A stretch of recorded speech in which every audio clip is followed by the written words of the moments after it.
But the thing is, people hardly pay the sacrifices that can get you the good things. There is nothing of value that comes free. There is nothing of value that is cheap as well. You find that you would have to pay certain prices before you can achieve wealth. And that's usually the background of anything, any talk I give anywhere. I like to state a few things that must give. Something must give. You know, even God, when he wanted to save the world, he gave his only begotten son. Something sacrificial must be given to get something precious back. You know, the first thing is time.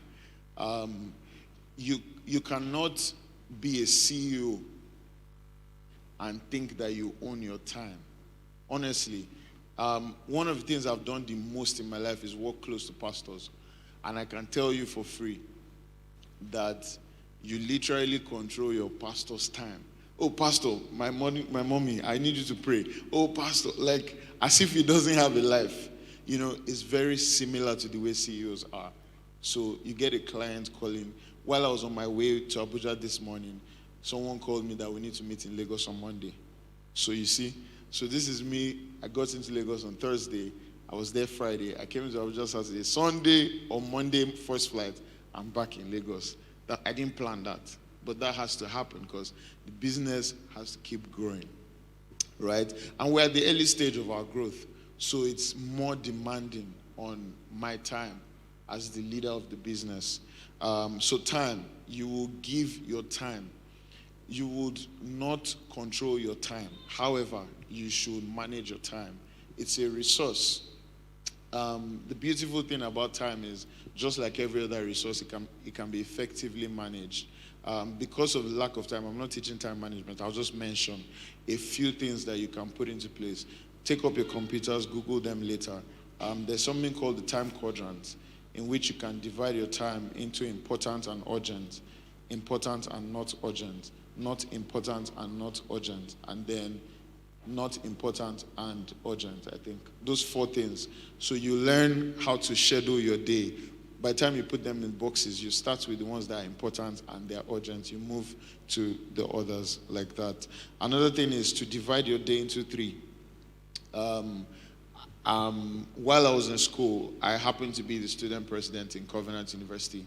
And then I learned that that was when I learned it, that we're tripartite, spirit, soul, and body.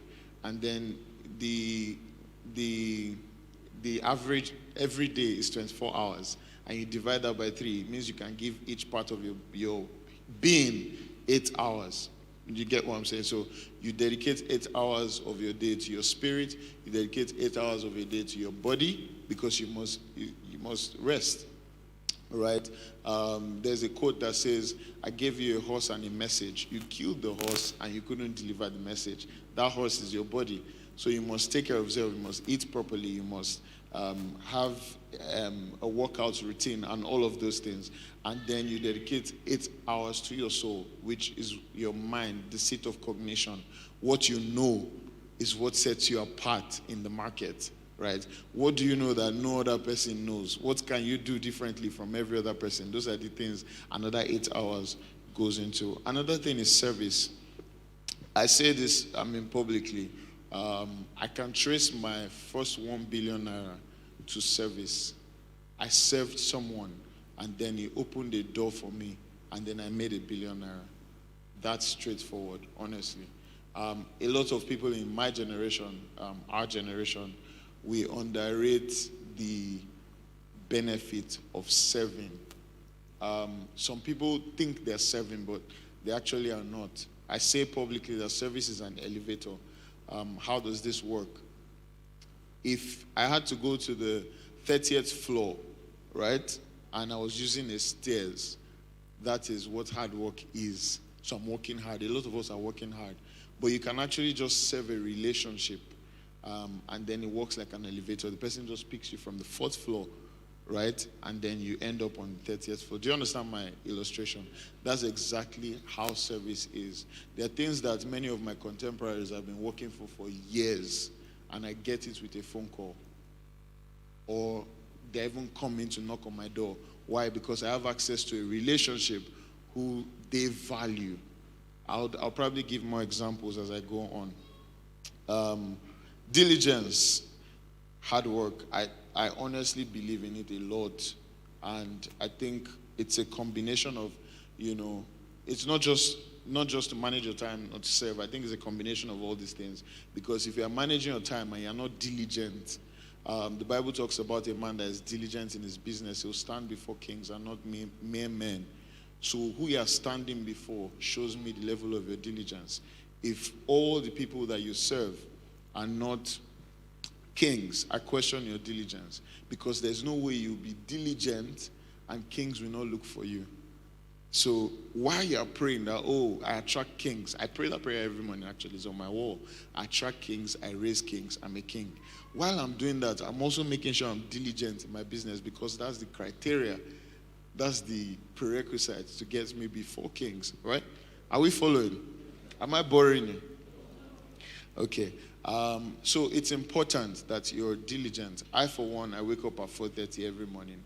I resume in my office at 5 a.m. That's my resumption time. I spend the first 2 hours of my day praying and studying, 5 to 7. And then I start working at 7. My colleagues resume at 9. I've worked 2 hours ahead of them. By 10, I would have worked for 5 hours. People don't really work more than 5 hours. See, let's tell ourselves the truth, right? If you have a job, your job is 9 to 5. Out of that 9 to 5, 4 hours is what you spend doing active work. Then when it's 5, maybe you didn't meet your deadline. You now start rushing, burning candle, making it look like you were working all day. But a lot of things came in between your time. Let's be honest, though. I worked before, so I can tell you these things. I look at my colleagues most times and I say, I did this thing to my boss. It's okay, do it to me. I'm probably reaping what I sowed.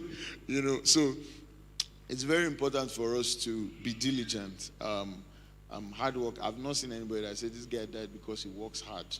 I have not seen that person, and I don't think there is. Take it up another level. Smart work. How you take your decisions smartly. You actually work on the right things. One of the things that kills us in Africa is wasted efforts. We spend so much time on the wrong things, and then we get the wrong results. Then we wonder why. A simple question to somebody would have solved that problem. Continuous learning. Pastor addressed this earlier. My favorite quote in the whole world says that you should empty your pocket to fill your mind, and then your mind will in turn empty itself to fill your pocket. So one of the biggest investments that you can make is an investment in your mind, on your mind.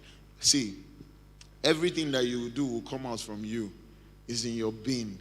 So you need to be careful what you are putting inside, because it determines what is coming outside. It's just like a computer system. Everything I'm reading to you, I was the one that put it in this iPad. If I did not put it there, there's no miracle that will happen. I'll come here looking for it. It's the same way the human system works. So when you see your product, also check what you're consuming. It determines what is coming out of you. The last one, I'm talking about sacrifices for wealth, networking. This is an area of strength for me. By the grace of God, God connected me very well to a lot of people, in different scopes in the nation. And then I was able to find my feet and build value from that network. But it started from a question. And my question was this. I asked myself, and I think you should do this when you get home. If I need 100,000 naira now, can I get 10 people that will give me 10,000 naira? This was way back, right? And then, honestly, I went through my phone book. I could only be assured of 30,000 naira. So you can imagine the value of my relationships then. It was ridiculous, but then it woke me up. So I started afresh, and then I set targets. I said I wanted to have 10 friends that could give me 100,000. I made that so I could raise 1 million. If anything happens, I could raise 1 million then. I now said I wanted to have 10 friends that could give me 1 million. I exceeded that. I now said I wanted to have 10 friends that could give me 10 million each. I exceeded that. And that's how I kept on setting targets and meeting them, and setting targets and meeting them. Do you understand what I'm saying? So you might need to reevaluate your circle today and see what the value is. I'm talking as a businessman, please. I'm not a pastor. So as I'm mentioning money, don't feel anyhow. That's what I do. So I'm not saying anybody that doesn't have money should not be your friend. I'm saying for the sake of your business, okay? Because one of the things that kills, if you check the startup mortality rate in Africa, is very high. It's very high. Businesses die after 4 years. In fact, these days, 2 years, somebody has changed it. I've lost a number of startups. I said lost because I see them as children. I've lost a number of them. So I know how it is. The market is volatile. The market is different. And the market demands a lot from you, right? One of the things that the market demands is capital, is money. I'll get into that. And that is going to help you, of course, change your business, market your business, put it in front of the right people, connect with the right people and all of that. You spend money to get money. It's an investment. A lot of people consider marketing as an expense. In my books, marketing, advertising, promotions, they're on the investment side because these things pay off. And I can give you a lot of examples, which I would as I go on. So these are the sacrifices that I believe that if you make, you will be on your pathway to generating wealth, to create wealth. My topic for consideration today is 12 mistakes that kill startups. Now, we're talking about building a thriving business in the 21st century. So I'm coming from the point of view of the things that will kill a business if you do not address them, right? So at the same time as I'm telling you these things, I'll be telling you things to do to make sure that your business stays alive. I think 69% of people here, 66, are already running their businesses. So that's a good sign. If you have not started yours, it's time to start. The reason is because I have this conversation a lot with people, and they say things like, not everybody is made to be an entrepreneur, which is quite honest. There's nothing wrong with not deciding to be an entrepreneur. That's fine. If that's not what you want to do, if you don't feel led to be an entrepreneur, please don't. You can end up depressed. You can end up in pain. You can end up sad. When Pastor was talking about losing money, see, I've lost money. A lot of it. A lot of it. So I know what I'm saying when I say you can actually end up depressed, So if it's not for you, it's not for you. If you don't feel like running a business, don't run a business. However, you should not say you won't have other sources of income. You see, so that's the difference. So I have people who, they don't run businesses, but they come to me every time. Oh, can I invest in your ideas? Can I put money in your business and all of that? So what I'm saying is, you might not be among the 66%, but do something with the money you earn. Don't leave it. Don't just receive something and leave it the way it was. Remember the stewards in the Bible, and you come back and say, God, but it's only 100,000 you gave me this month. No, he expects you to multiply that money. So you want to study about investments. If you don't believe in being a front runner or a driver of a business, you want to understand how to multiply money, how to generate money with the little you have and turn it into more. But if you're on the business side of things, today's the time to start. And back to that story of people that say they had one catfish and then it turned into a big catfish farm. So I came into Abuja in 2016. I came into Abuja in 2016, yes. I honestly, and my stories are verifiable, because the people that did stuff with me at different times, a few of them are here and all of that. So I came into Abuja with 30,000 naira and 2 suitcases. My most prized possession was a shoe. This is how foolish I was, by the way. My most prized possession was a shoe and my phone. So I came into Pastor, you're the only one laughing. Some people are guilty. You see that they didn't laugh. Yes, because as youths, come on, like, what's the thing that you spend money on? You want to use the latest iPhone. How much is it? It's about 450,000. How much do you make a year? You now spend all your money on a phone. That's probably the most expensive thing you own. So So that was my story in 2016. And then funny thing is, it's not like I didn't have money. I used to work in an advertising agency in Lagos, one of the top 5. I'd gotten the position of general manager at just 26, 25. 2016, I was 25. And then at that point in time, I was just very frivolous. I didn't understand how to use money. That's why I said earlier that I was foolish. Some people thought I was abusing myself, but I was foolish actually. Like the foolish virgins, I was. And then, I just used to spend it all like that. I used to just throw money away and all of those things. And I wasn't having a good time. So I ran into Abuja, and for a year I didn't do anything. The whole of 2016, I went to serve. I was serving in a church in the same city. And that was all I was doing, really. There was no consistent income. There was nothing. I was serving. I knew that there was something to learn. I knew that there were things I didn't understand about life and about success, which I needed to learn so that I do not lose what I gain again.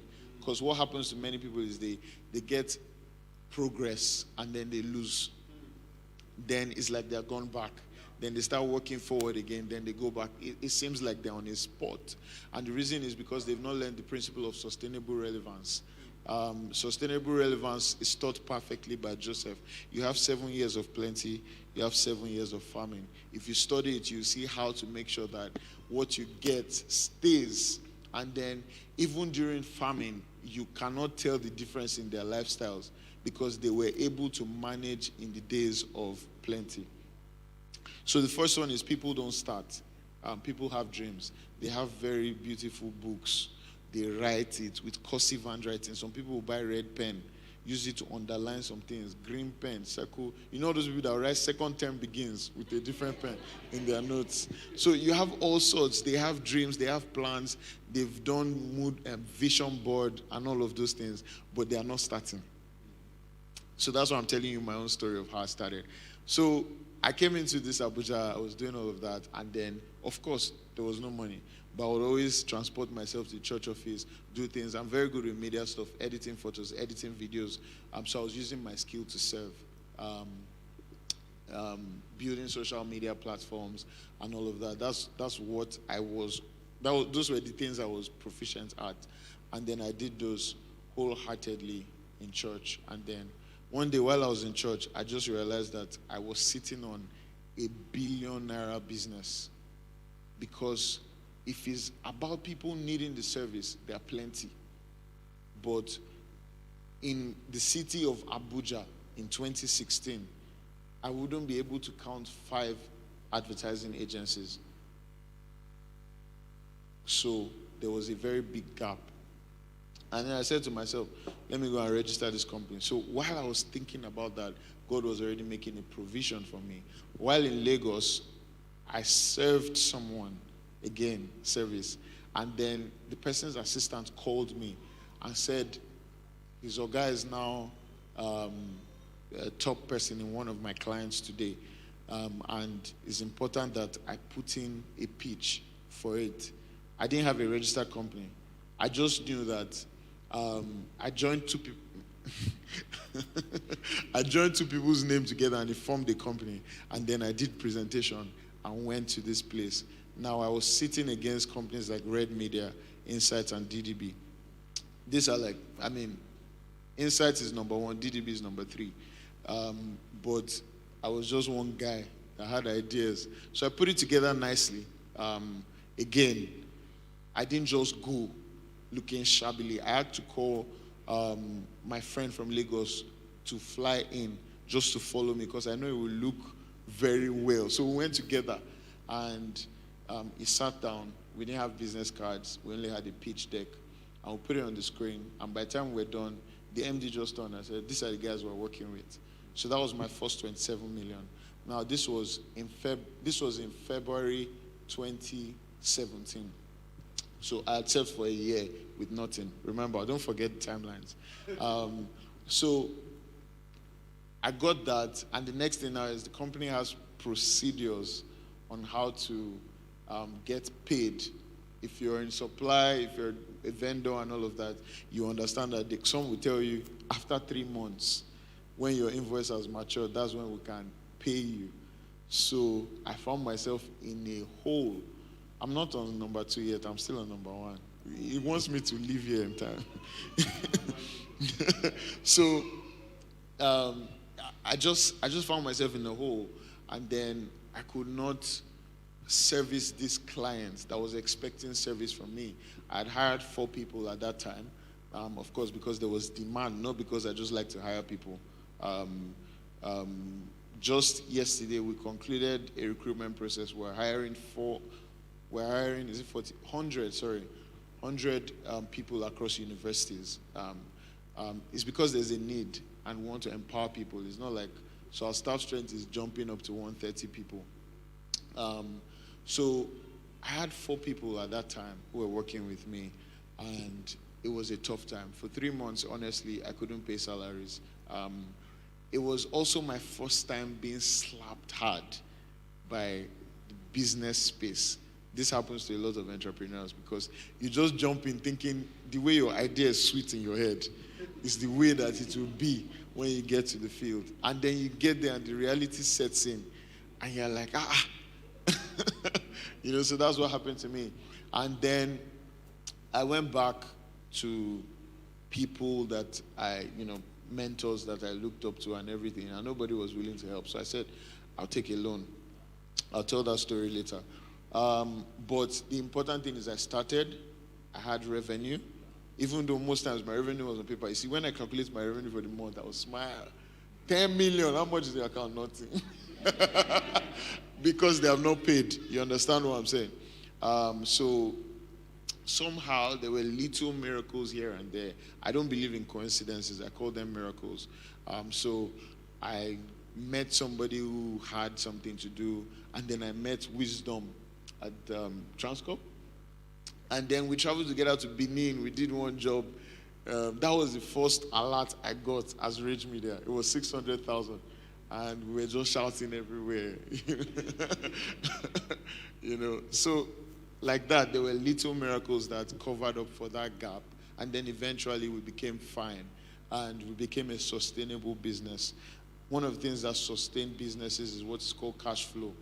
A lot of people run businesses, but their cash is not flowing.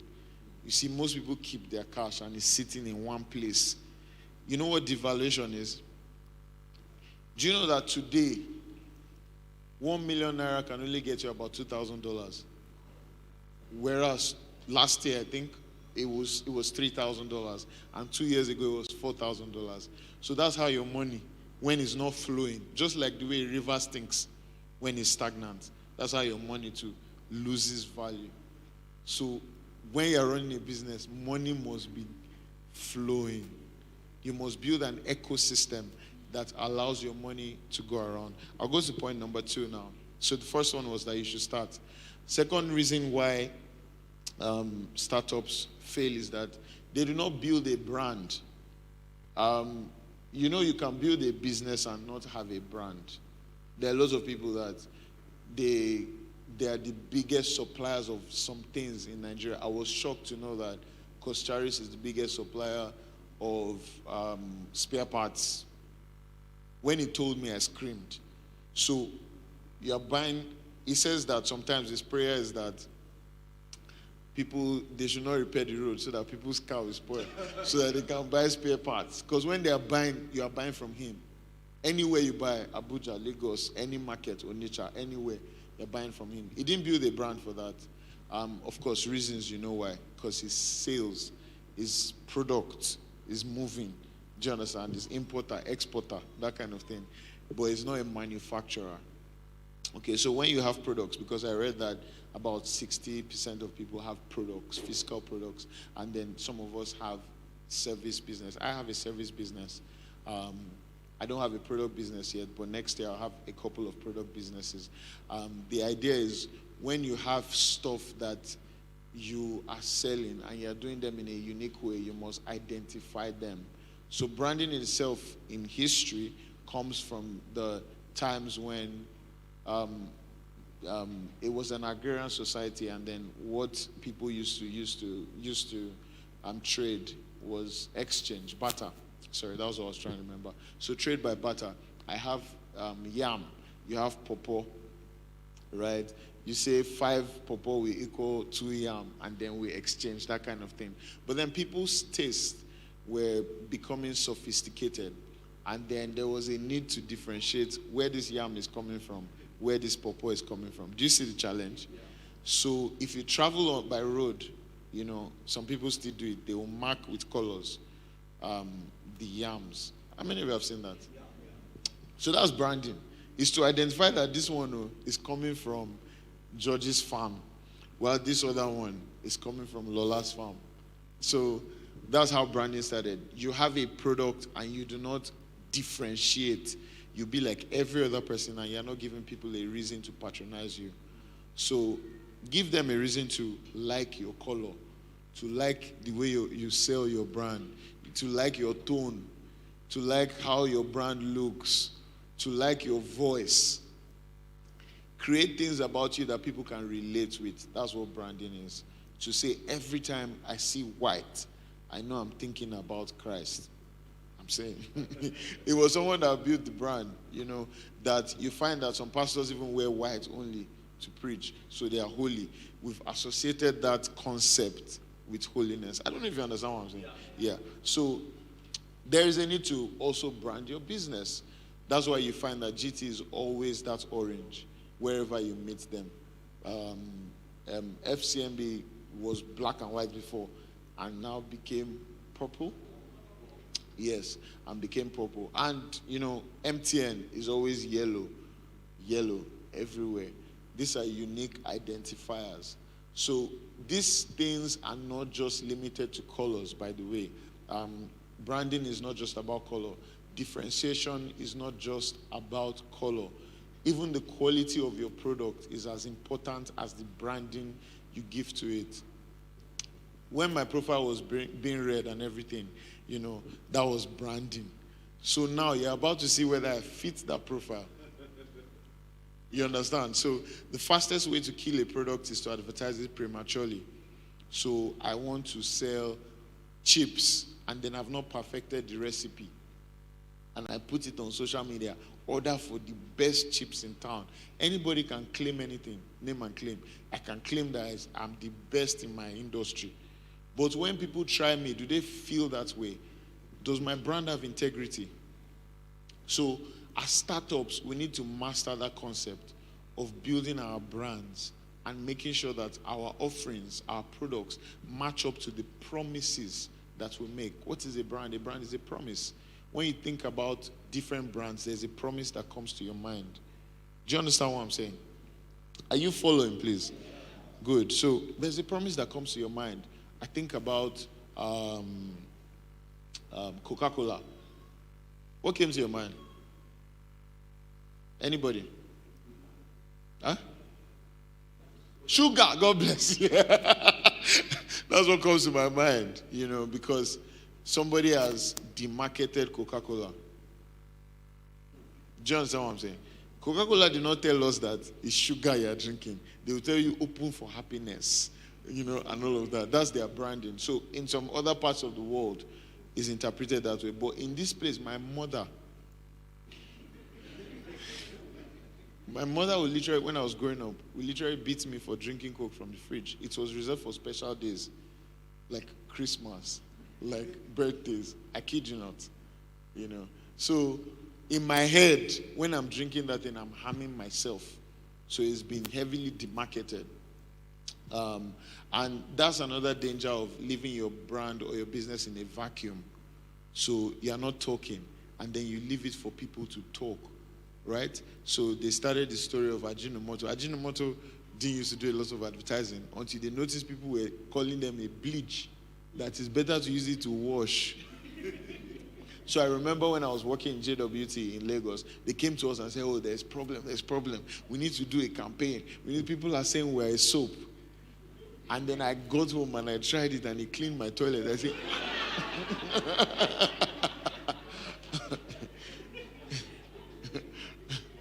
it's GMO, right? You know, in America, and they don't encourage all those kind of things. Like it's in Nigeria, you're cooking, you just pour Maggi.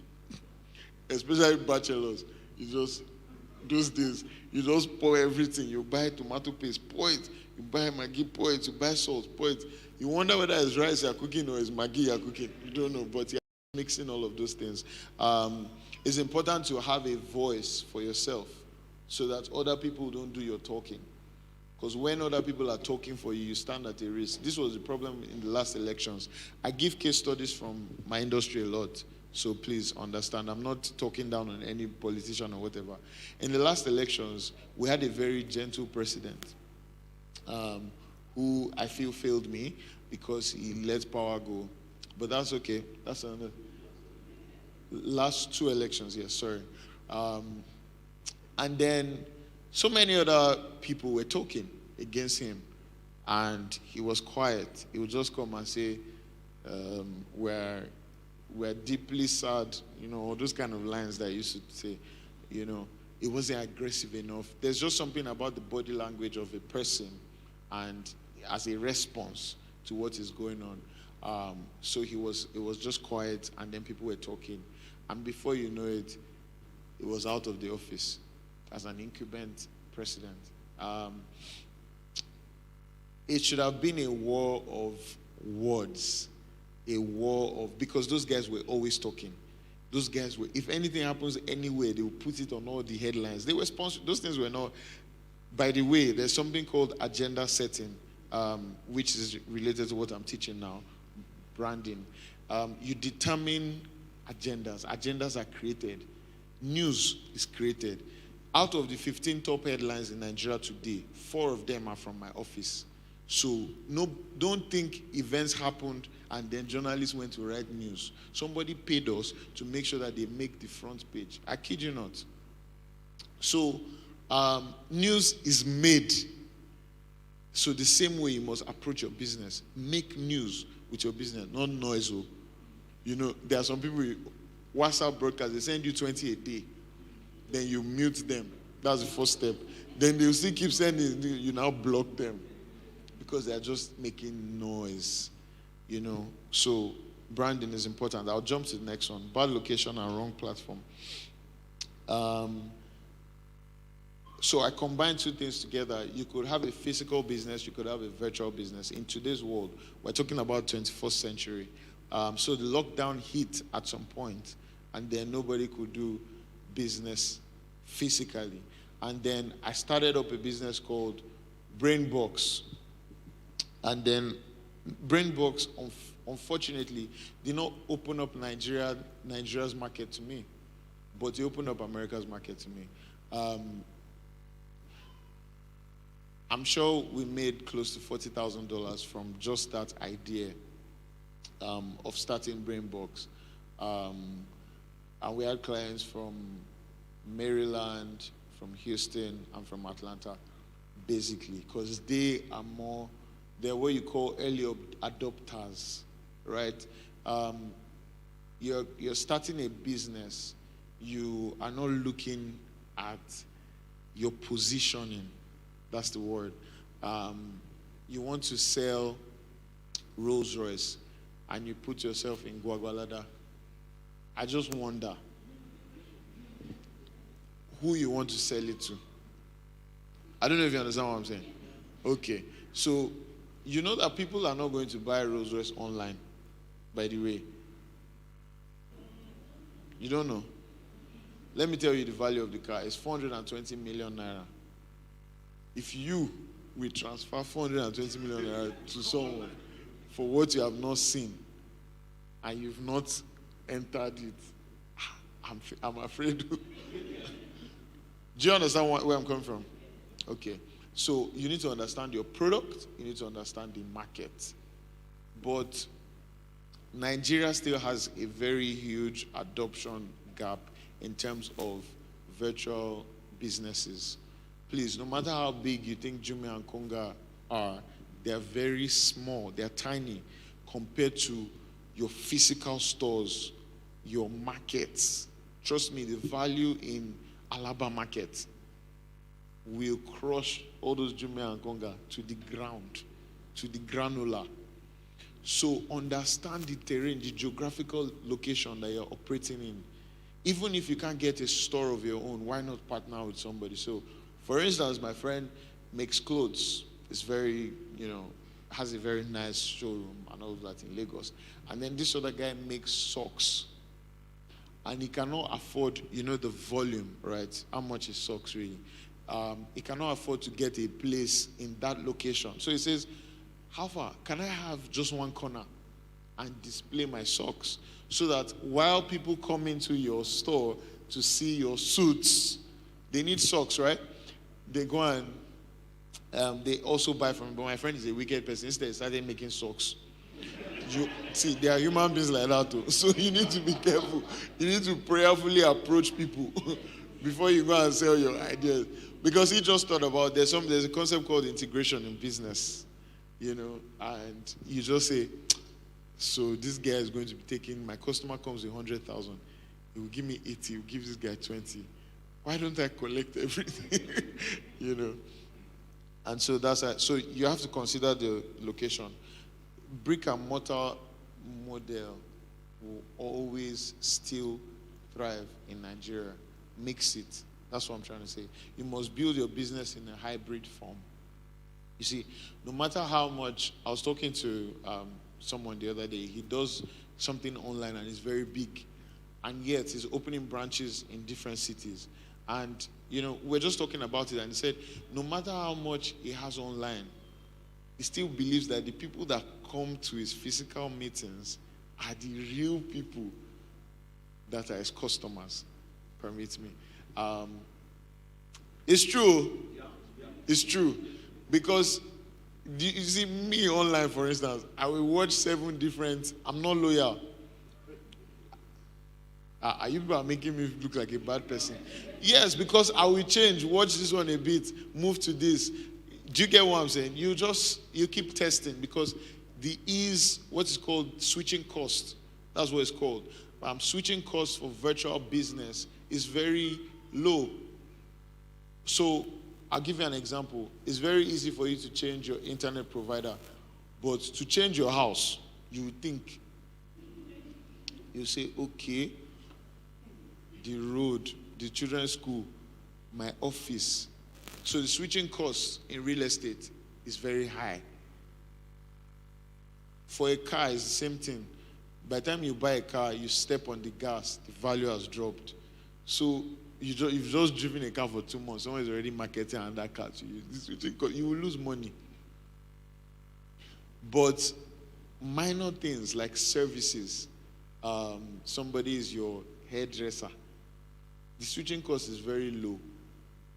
Do you get what I'm saying? Aha.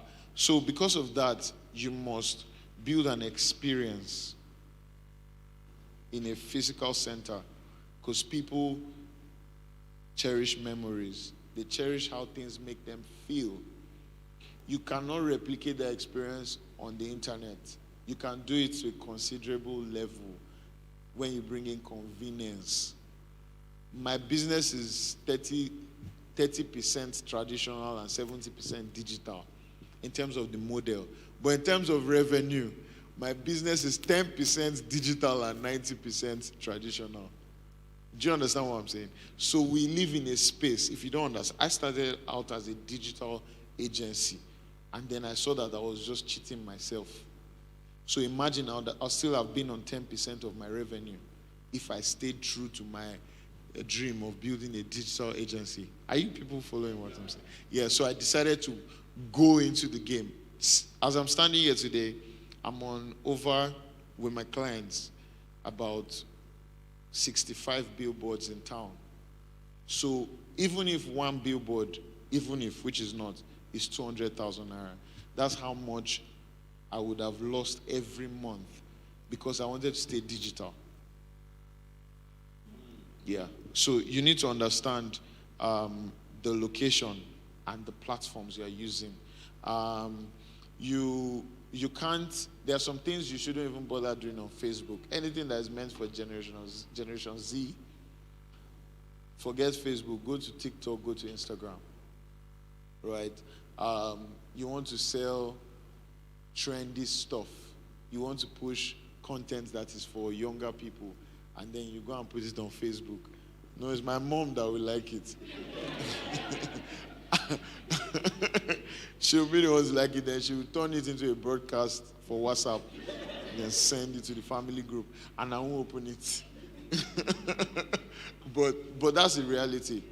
Do you understand what I'm saying? That's the reality. You need to understand the audience you're trying to relate with, people you're trying to talk to. Where are they? So if you're not studying numbers, data, there's this book, Data is New Oil. We have not learned how to mine data in Nigeria. So I was doing a research the other day, and I saw how a bank, the bank I use, they know how to plan my finances for me. They know that if I don't get some money on this particular day, I would have issues in a few weeks because I have to make a commitment every month. I don't know if you understand what I'm saying. Wells Fargo. So they will do me reminders. Are you running low on cash? They want to give me money, of course. The American system is credit. So I will say, no, I'm not running low on cash in Jesus' name. But they don't understand that I fund from here. So that's the difference. So it's when I'm about to pay, I'll just fund the money in. But they just know my spending. They know it up to that point. How many banks in Nigeria can tell you how you spend, what products you're interested in, where you shop? I was talking in the office the other day, and I said that imagine during the lockdown, a store that you've been shopping from, maybe like Spa, they claim to have a card. Yet they didn't send me any message to say, is your cornflakes finished? So there's no thoughtfulness because I'm in the house. I can't go out, right? Why can't they send me a message say, oh, you usually buy cornflakes at this time, buy this at this time. Should we deliver? So nobody is thinking about data, but it's very important. I'm trying to build a database system that will help businesses to thrive. It's one of the products I'm working on. I've been working on it for a while. The idea is your data can be plug and play. It's supposed to be run on AI, that's artificial intelligence, so that by the time you fill in all your data, it starts bringing out graphs for you, drawings for you, telling you about different individuals, they have their profiles and all of those things. It will be interesting, I'm sure. I want to move fast. How many of you have been to Jumia's office? How many of you have bought things from Jumia? Yeah. So that's the flip side. I don't want to sound like a prophet of doom. Like, don't do online. That's why I'm trying to balance it. So you can also, like I said, have the hybrid system in place. Don't just say, I'm only going to be online. I know how much I've made just by inviting people to come and see my office. I built an experience center. And then so once people come, they're like, wow, they believe in me. It does a few things to people. I'll tell you one of them. They don't see me as somebody that will collect their money and run. By the time they see the office, this guy has invested in this place. He's here. So there's a level of trust that comes with having a physical presence, having a physical building and all. But still, we make purchases with people that we've never met, we've never seen. We buy things online. So don't neglect that space.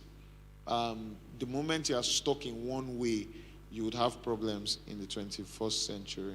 Fourth one is single founder. Everybody's guilty. Everybody's guilty. This is one of the easiest ways to kill your business.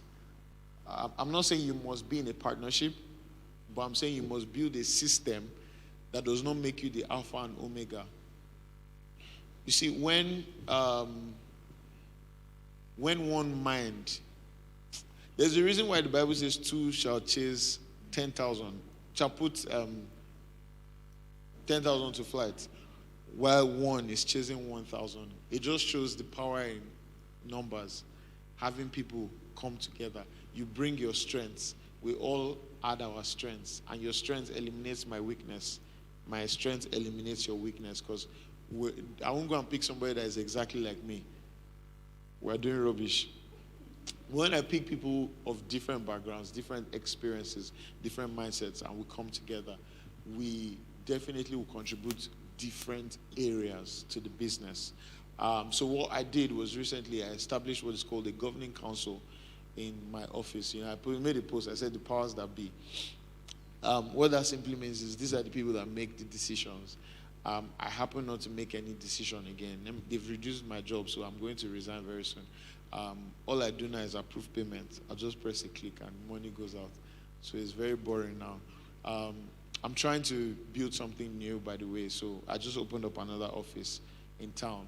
The reason is because this has become routine now. You know, there's a way you build your business to a point, and then it becomes like you're just going, things are happening, and you can't relate. Okay, don't worry, you relate very soon. But I started as a single founder. I was taking decisions by myself. I was losing money. There was a particular occasion I threw away 100 million. I say this with all sense of shame, but I made it back. So I say that with all sense of pride. Yeah, it was a very painful experience for me. I trusted some people I shouldn't have trusted. I saw a very big opportunity, but I didn't have the capacity to maximize it. So I went to meet people and all of that. You know these things that happen. And that was how I lost it. But if I had somebody to whisper to me and say, this thing will end in tears, premium tears, I'd have said, okay, let me leave it. But you know, I didn't have that. So I had to work extra hard to make that money back. It's a lesson for you. I share my scars openly, willingly, so that you avoid them when you see them. You know, not every opportunity is a good one. You know, not every opportunity is a good one. So anyway, single founder drama. It's important to have people work with you. Important to have people join you on your journey. Most people don't believe in building teams. I believe in having a team. I can't do anything without a team. If I want to think of a new idea, I'll call some people on Saturday. We'll sit down around the table and start to talk about it. Aside from the fact that it gives your people a sense of ownership and they feel like they're part of what you're doing, it also helps you to see different perspectives to your ideas, because sometimes your thinking is limited by your experiences and your knowledge. Those are things that limit our mindset. My mother has told me some things that they are strongholds to me, because she had a very strong influence in my life in my early years. So when I meet someone else and they're saying, I'm looking at them like, is it possible? Like, until I now literally see it happen. So there are so many things that you don't know. You're limited as a human being. You're limited. So you need that complementary idea, complementary mindset, complementary exchange with other people to help your ideas grow properly. Most people try to do it alone. I'll advise you not to. Honestly, from the first month of my business, I had 3 people working with me. And the fact is, you might not be able to afford that, right? But how about building a group of friends that on Saturday, you can all just talk about your businesses, you know, and just bounce your ideas with each other. Since you don't have staff yet, you have not started paying people, and then you build what is called accountability partnerships, whereby you exchange things back and forth. They endorse, they tell you, no, this is not going to work, and all of that. It's important, and I advise that you do that. If anything happens to you and you're the only one that knows everything about your business, you've killed your business. If anything happens to you, that's the end of that business. So it's important to have systems, structures. You know all those people that lock their phone, they're the only ones that know their password. Everybody that is in my office knows the password to my phone. I'm not saying everybody should know your password. I'm just saying, you know, if something happens to you now, you're the only one that can open your phone. And somebody wants to help you, what will happen? Some people will not smile at this one because they cannot open their phone for anybody. That's okay, that's okay. But it's important to have people that have access. They are the only one that has access to the bank accounts. They are the only one that... No, I don't think so. I think instead, build an accountability system. The truth is, as a founder, now realize a lot of us are CEOs, right? So that's why I'm talking like this. As a CEO, you will still have control. You're afraid of losing that control. I can sense it. you actually still have control. You will still have control, especially when you're competent. People will look up to you. Even when they want to suggest ideas, they will think, will you like this idea I'm about to say? That's why you notice that most times when you gather your team together, you want to do brainstorm, nobody will talk. Then when you finish talking, you now start hearing things like, as chairman said earlier. Because everybody is trying to align with what you have said. So you still have control. Don't be afraid. Don't be afraid. But it's important to have people that are confident, that will tell you no when it's no, and not tell you yes just because of your ego. So when you also have people to bear burdens with you, it reduces the pressure on you, on your health, imagine if I have to run around to do everything. But most times I just get information, I get a brief, I just forward it to someone. That's why I say my job is boring. I just forward it to someone, I just do this. Somebody's doing it, somebody's taking care of it. I'll not call. I sent you this thing, I've not seen it. And they say, I'll send it now, so I'll send it. Then I receive it, then I forward it to the client. So I'm like clearing and forwarding officer. Number 5, I'm trying to move fast. We have 12. My time is almost up. Raising too little money. So I'll go back to my story. I mentioned how I needed to take a loan in 2017. My first loan was 2 million naira. I paid back 2.4 million. The guy gave me that's 40%. No, that's 20%. That's 20%. He gave me at 20%. I didn't even know that it was high. All I knew was I needed money to make payments. I didn't care. It was later that people were saying, how will you collect 2 million and pay 2.4 when you can bargain for 13%? I say, do you think I did not have information about money? You see, I came from a school of thought that believed that the art is the deal. Right? What that means is that maybe you're a musician, for instance. Or let's say you're a fashion, you're an entrepreneur in the fashion industry. And then you believe there's those things in your sketchbook, there's the money. It's not so. I'm sorry to break your heart. It's not so. That's not where the money is. The money is always in numbers. Because if you design something that maybe when you throw the clothes up, I jump up and it lands on my body and I wear it, and only 5 people on earth buy it, you've not made money. Whereas somebody else will make something called BYC, not the original one, in Aba, and it will sell 1 million every month. Then you see volumes. Do you understand what I'm saying? Nothing spectacular, no effort. It just copied a product. So most people, instead of focusing on numbers, I was guilty. They focus on the art. I'm not saying don't focus on the art, be competent, but understand that business is driven by numbers. Business is driven by numbers. So I didn't understand numbers, honestly. I just felt that, just know how to do the advert. Let it be nice. Let us design nice. Let us print it well. Let us place it well. Let that campaign run well. But I was not looking at numbers. That's why I will go and borrow money and not negotiate. I'll just collect the 2 million and say, I'll pay you 2.4. My clients will pay me more money for this anyway.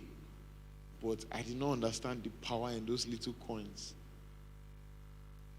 And so I was getting to understand it. I did a consultation for my friend's fashion business. And by the time I analyzed his business, I saw that he had potential to make more money in Kenya. Not even Nigeria, from his numbers. Just by looking at his numbers, I saw that, see the power of dollars again.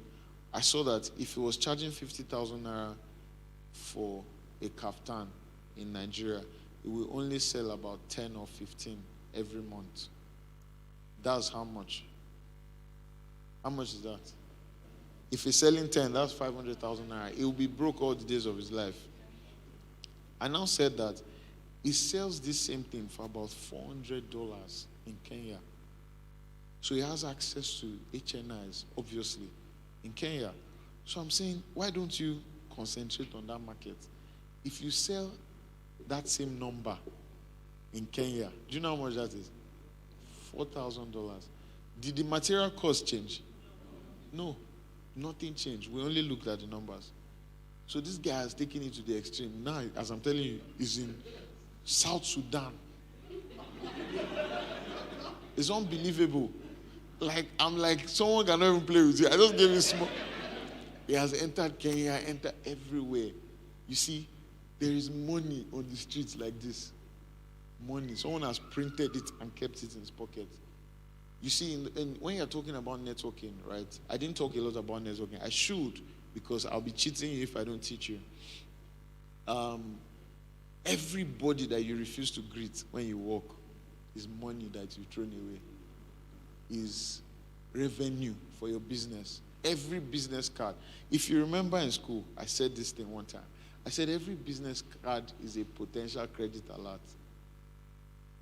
It's a potential credit alert. So every handshake is a potential business card. Do you see how it leads? Every good morning is a potential handshake. Every nice shoes is a potential good morning. I just taught you this principle. You first look for something nice about the person. Say, oh, I really love your shoes. You see, the person will first stand like, to show you the shoe well now. Say, yeah, you better look at it well. Yes, because people are moved by those things. You need to, I study people before I meet them. What will I say that this person will be happy? If I don't know, I will call. Please, I'm going to meet this man. We've never spoken before. What can I say? They will advise me. Say, just carry this thing, give out. And truly, the man becomes a baby. I'm serious, honestly.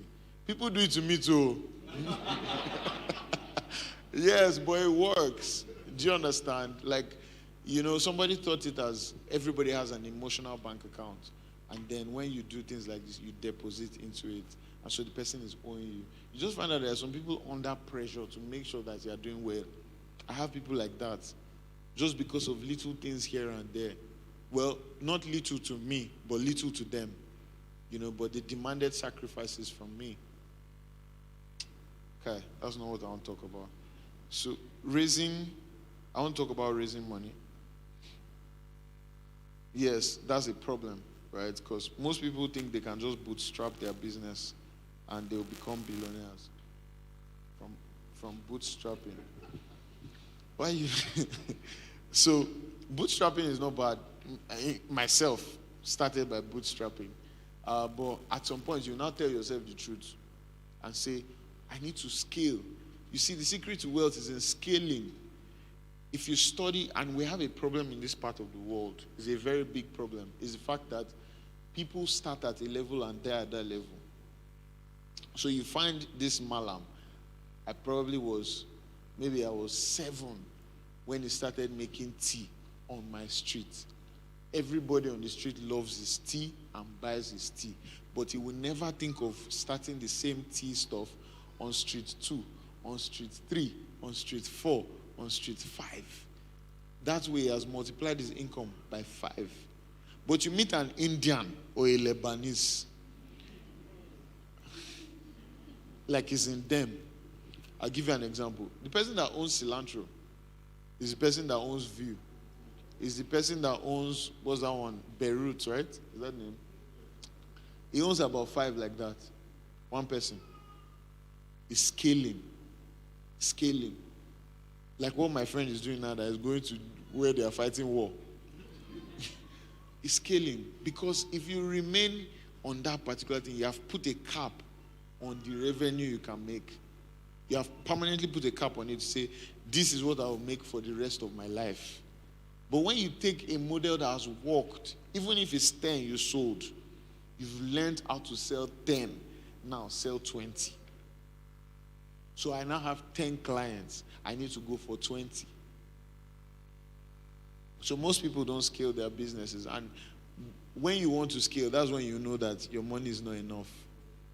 So imagine if you had maybe 10 supermarkets and you set a goal to reach 30 in the next 6 months. You will now realize that all your profit and loss cannot get you the 20 you need. You will now know that there are ways to raise money. Easy ways, really. Sometimes difficult. But the beauty is when you're already a post-revenue business. A post-revenue business means you already make money.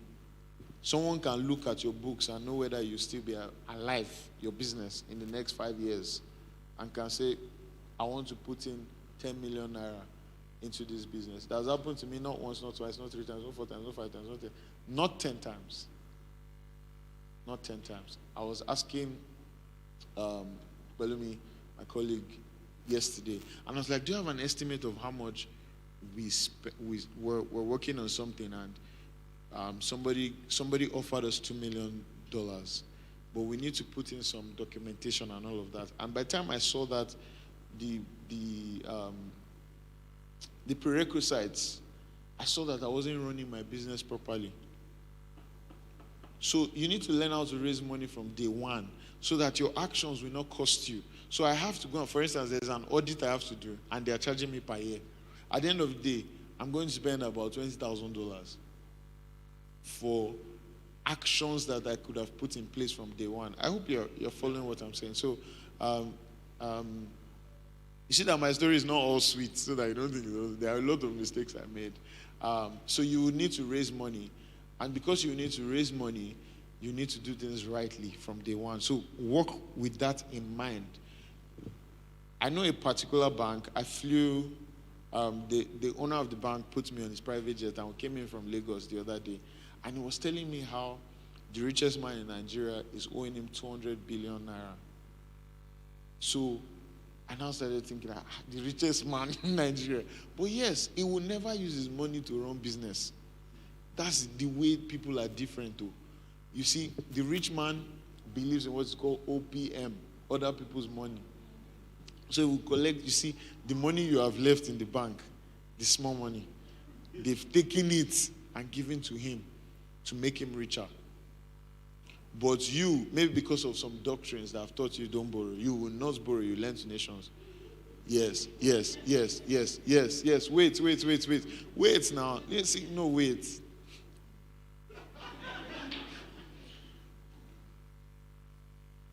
I asked someone the other day, and I said that we're talking about this thing. You can't borrow for your business. You're a believer. And I said that, so I don't know if I should talk. I can go ahead. All right. And I said that, but when prophet came to this woman's house, she looked at, he asked her and said, what do you have? He says she only has little oil. And he says, go and borrow vessels. So may I consider the money that I'm going to collect as vessels, right? So that I can fill them with oil. That's the way I look at it. And even when Jesus wanted to preach, he borrowed a boat and he stood on it. So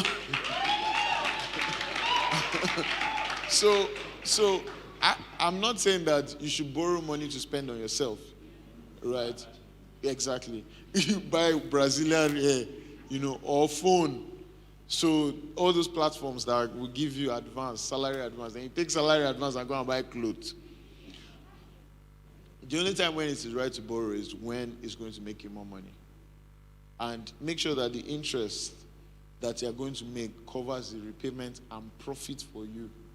That's when it is reasonable. Because this same thing that expands your business can shut your business down.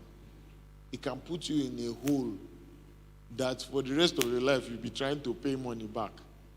So my second money that I raised was 3 million naira. This one I paid back 5 million. It's wickedness. Because of course I was wicked to myself and they were wicked to me. And so you have to raise money. Sorry. I warned you that I'm a talkative before. I'm just halfway and my time is up.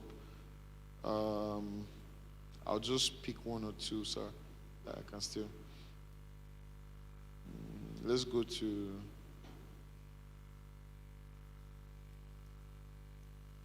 Let's go to 11.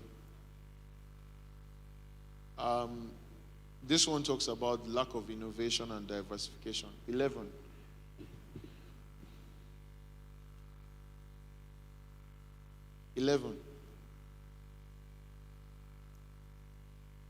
Yes. So innovation is not necessarily inventing something new. I'm sure we all know that innovation is finding new ways to do old things. So, for instance, I believe that every business that exists today is still trading on old ideas. Someone developed the idea of having a car.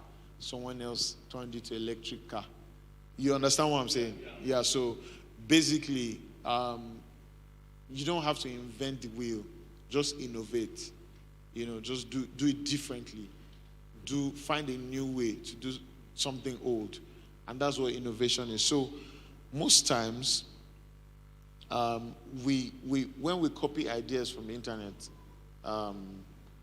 you know what I'm talking about. And you say you want to start that thing in Nigeria. You've not innovated on it. And then you bring in that exact same model and expect it to work. So I'll share another personal failure with you.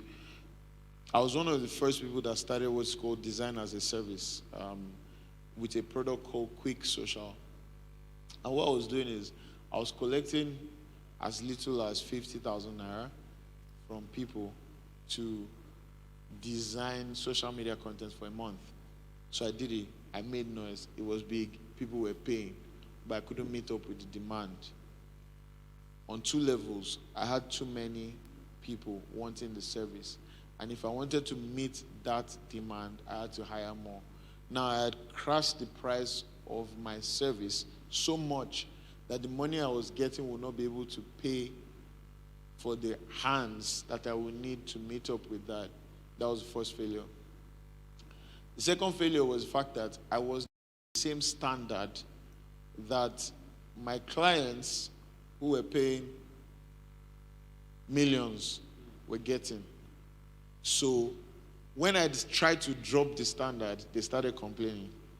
I don't know if you understand what I'm saying. Yeah. So I found myself in a hole. I had to do some refunds. There was a particular month I refunded about 15 million naira to people. Yeah, because it wasn't working. It wasn't working. It was a failure. Complete failure. Complete failure. Why? I got a right model, but I did not have the mechanics to make it work in this market.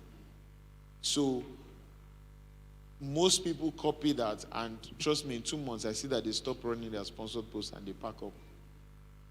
You're laughing. You're guilty. Because when they just see that George has done something, let us do it too. And then you just jump in and you sink. It's tough when you do not innovate properly. The idea was born to die. That's a fact. I've looked at it in so many ways. It can be remodeled, but that approach was very wrong. And so you also need to examine what is called your entire business chain, the value chain of your business. This comes in again with innovation, and I'll just explain that to you with my business. So I took my balance sheet one day, and I saw how much was coming in, and I saw how much was going out, and I looked at where the different things were going to. I now asked myself a question, and then Josh, who is here, gave us a brilliant idea, and said, these things that we're spending on, can't we create these companies too? And then that's how our brains popped up. That's when I started studying and figured, there's actually something called backward integration. And then I'm like, okay. So you start to own things that people that you give money, you start to become them. And then all of a sudden you keep money in your system. I went to Covenant. I mentioned that earlier. I'll tell you a story about Covenant. You see, the water that we drink is made by Covenant. The notebook that we buy to take to class is made by Covenant. The soda, Ibron soda, is made by Covenant. The bread is made by Covenant. Every single thing. So they built an ecosystem whereby if you come to school with 50,000, you will finish it there. That's minus your school fees, minus everything. So I thought about that model and I said, wow. People are not just up there. Do you understand what I'm saying? Nobody's just up there. People are thinking, And so I just put that in mind. And that's how we started doing the backward integration thing. And gradually, we're beginning to own things that we would have been paying money out for. And that's basically how the business runs. I wouldn't want to take much of your time anymore. I think I've talked so much. Thank you so much, sir, for the opportunity. I'm sure we would have other opportunities for me to share. But thank you. Thank you.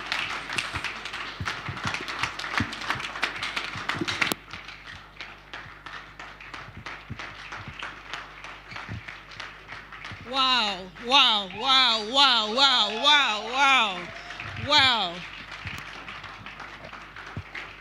What an exposition. Another round of applause, please. Thank you, sir. Thank you. Thank you for pouring out yourself. Thank you for teaching us. Thank you. Thank you. Let's have a seat for a minute. So, as I said before, we'll be having a 5 minutes to rest, a comfort break. If you need to use the restroom, you'll find it behind this hall. Exit on your right, turn to your right, and walk to the back of the building. Then, when we come back, we're going to be breaking out into sessions. We have 3 sessions, as we said earlier. The first 2 are going to be in the hall here, while the third one will be in the ETT hall. That's our teens church. Are we all familiar with it? Does anybody? Okay. So the first one, if you're interested in expanding your marketing efforts, you'll come back here after the 5 minutes, and you sit in front. If you're interested in effective management of business resources, you just go straight to the back there. Then for the third one, new and emerging business ideas and markets, you'll go to the hall, the Teens Church, which is the ATT hall of the hotel. So is that clear? It's 5 minutes to 12. We'll just take 5 minutes, and by 12 on the dot, please, we'll be back. Thank you.